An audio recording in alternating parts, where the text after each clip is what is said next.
Travis Wayne Goodsell. It's so cute and adorable when a woman has a crush on a guy, because even if the guy is completely ugly and stupid, anything he does is perfect. Anything he says is perfect.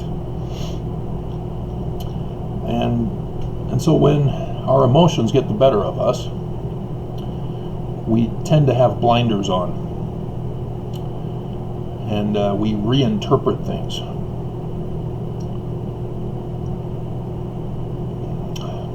That could also be why women have crushes on bullies, tough guys, or the bad guy.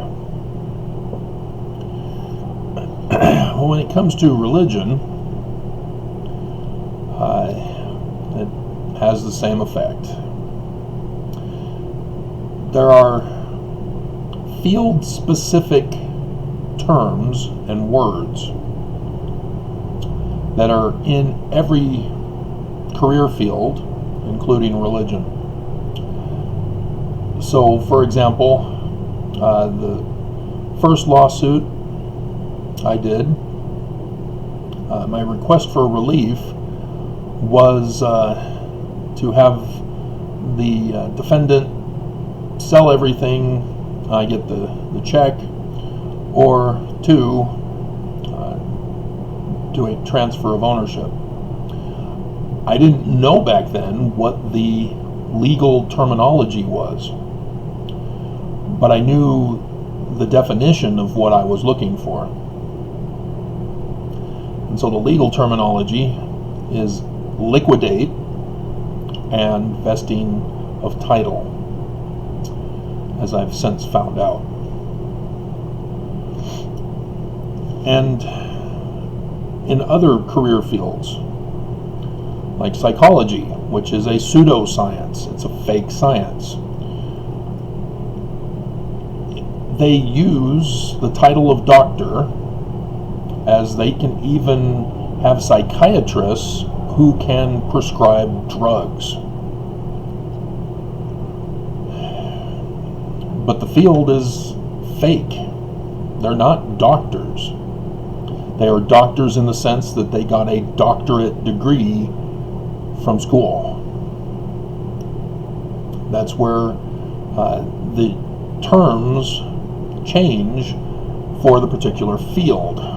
But psychologists, they won't come out and say, oh yeah, I'm not a real scientist in my field. That would blow their cover. They would lose revenue, and they'd have to look for something else. Their whole education had been wasted. And that's where knowing how things work, rather than memorizing the terms for the specific field, can give a person a greater advantage. For example, I bump my head and I'm feeling a little dizzy and my speech is slurred. Do I go to a psychologist or do I go to a medical doctor? I go to a medical doctor. If I go to a psychologist, the psychologist will have me sit on a couch and I'll be rambling incoherent stuff, and then after hearing me speak incoherently, they'll diagnose me as having a mental illness, and they'll prescribe psychotropic drugs to experiment as to what will stop my incoherent speech. Whereas if you went to a medical doctor, they do x-rays, take blood work, do other forms of hard science measurements to identify the causal problem, the malady. Whereas psychologists don't even bother to look. That's why they're a pseudo-science. They're fake. And yet, because they have field-specific terms, they're able to fool the government. They're able to fool the courts. They can go in as expert witnesses. Oh yeah, Brian David Mitchell, oh, he's mentally ill. Oh man, a Messiah complex, all that stuff. He's crazy. We'll take care of him in the state hospital. That's what happened. But Elizabeth Smart's dad, with his connection to Orrin Hatch stepped in and said, nope, he's not going to get a cushy life in a mental asylum where he'll be tortured and experimented with drugs. That's not good enough. He needs prison. And so the federal government stepped in. They had to reevaluate him. Magically, he's cured. Yeah, the whole thing's a fraud. We should be judging people based on their acts. If they take away life, liberty, and property of another person, you gotta do the time for the crime. However, religion also is pulling a con on Mormons. As I constantly see channels calling themselves gospel truth, truth and light, gospel doctrine, all attempts to mask people's identity so that they can deceive people into saying, oh, a channel of light and truth, oh, that must be Mormon. And it is, especially when you see the titles of the videos associated with the channel name. But you never find out the guy's name who's speaking. That's the deception. Why can't you just let us know who you are? Because that's important. But people say, oh, no, the message is what's important. No, the messenger is also important. Because if we know that you're Travis Wayne Goodsell, we're going to stay far away from your video.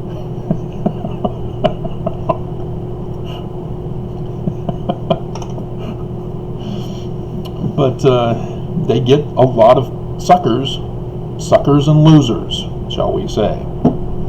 As somebody very famous and about to, well, he's infamous. Let's call it as it is. But those usage of religious terms are a code, a secret code to those within the religion. Now, we understand that that's a naughty no-no. Don't we, Mormons? Because, once I pull up my scriptures here, Book of Mormon, Helaman. Oh, you didn't get that far? You couldn't get past Isaiah? Too bad, so sad. Because here we go. And then we get down to verse 22. Chapter 6, verse 22 of Helaman. And it came to pass that they, it's the Gadianton band, formed by Kishkumen and Gadianton,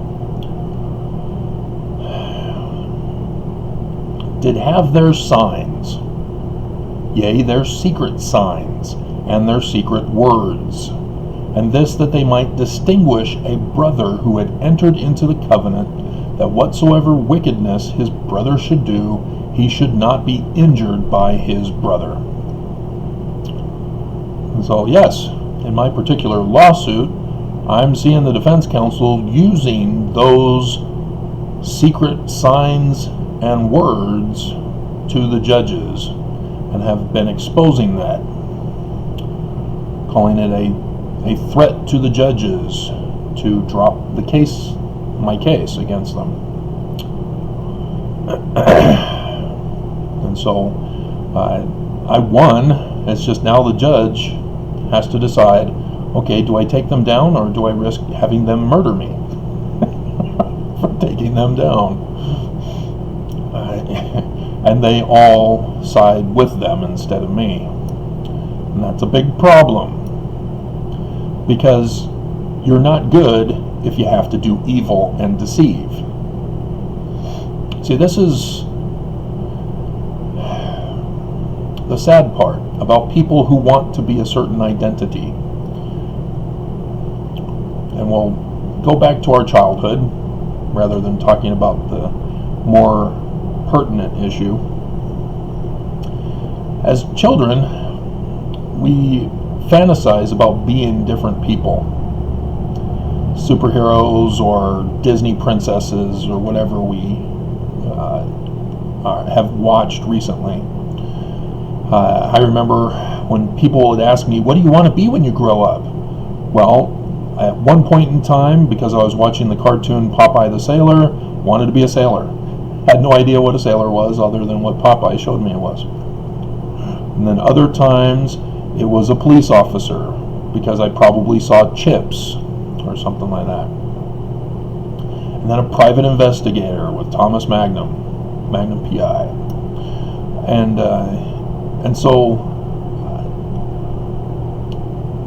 as we immerse ourselves into the shows or the movies, as we go to the theater record-breaking number of times, like Titanic, you had all those people that were going back 18 times, 30 times to watch the movie, to see if the ending changes.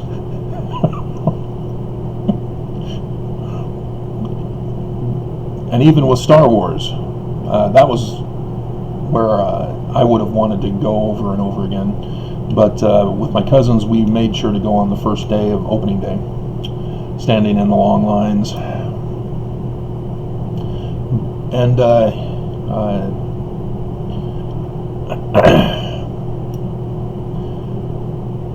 when you start thinking that you're Luke Skywalker or Princess Leia, and hopefully, as we were all surprised in later sequels, they're brother and sister.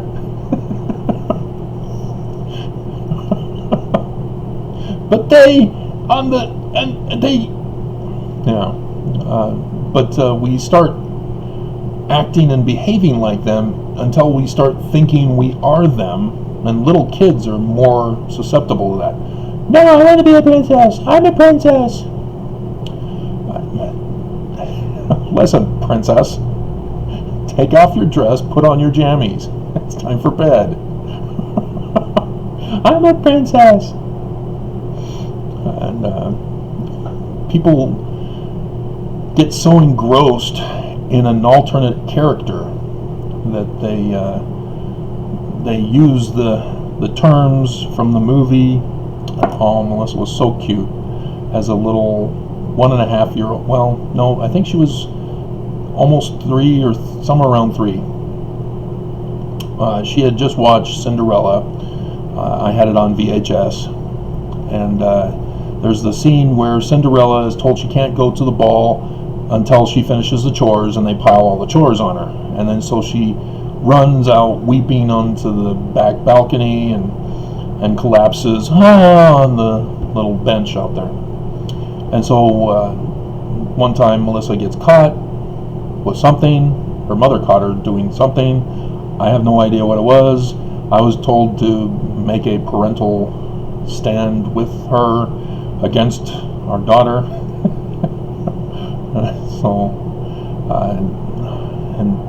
So Stephanie asked her, "What did you do? Do you know what you did?" "No."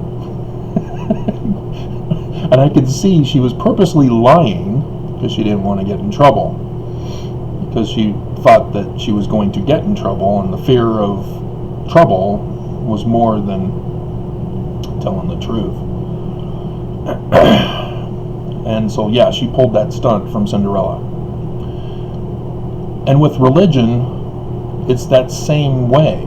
You go to church week after week, you hear the hymns, you listen to the talks, you listen to conference, you read your scriptures when you're at home, and you think that the Spirit can only happen if you immerse yourselves in the scriptures, and you're constantly praying, and you're going to church, and you're going to the temple. and you lose track that, hey, wait a minute, the Spirit is in, all through, all around, all about, all through, and on top of all, underneath all. It's everywhere. So if the Spirit is everywhere, and we have all these lists of things to do, which are field specific, praying to feel the Spirit, reading to feel the Spirit, going to church to feel the Spirit, and you get Mormons who start thinking, oh, it's been so long since I've gone to church, if only we could have church 2 times a week, like we did in the olden days, where Relief Society would be during the week as well as primary to take care of the kids while mothers were at Relief Society on Wednesdays, I think, for most cases. But people are brainwashed. This is a brainwashing technique where even with the psychologists, they use their big fancy terms and oh, you've got 2020 election anxiety. Oh, you better come and see me immediately. Pay me $100 an hour for once a week visit.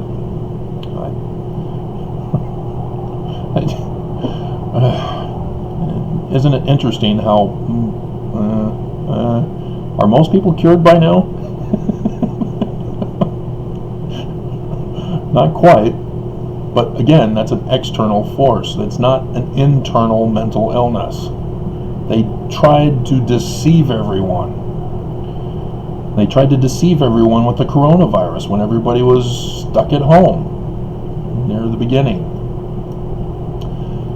They tried to say, oh, you need to call us if you've got mental problems. And they all pretend that they want to help, just like religion. You had Nelson getting up on Friday of the 20th, so last Friday, and doing that video where he then says, be grateful. He doesn't solve anybody's problems. He pulls a fake science act as he claims he's a scientist, as he claims gratitude for the scientists and real medical doctors.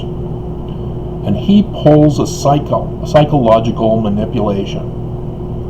And yeah, lots of people fell for it. It's over 1 million views. Probably over several million views by now. He deceived you. And you fell for it, and you're upset with me because I'm exposing him. I'm exposing the con. And you're upset with me. Just like in Helaman. Because,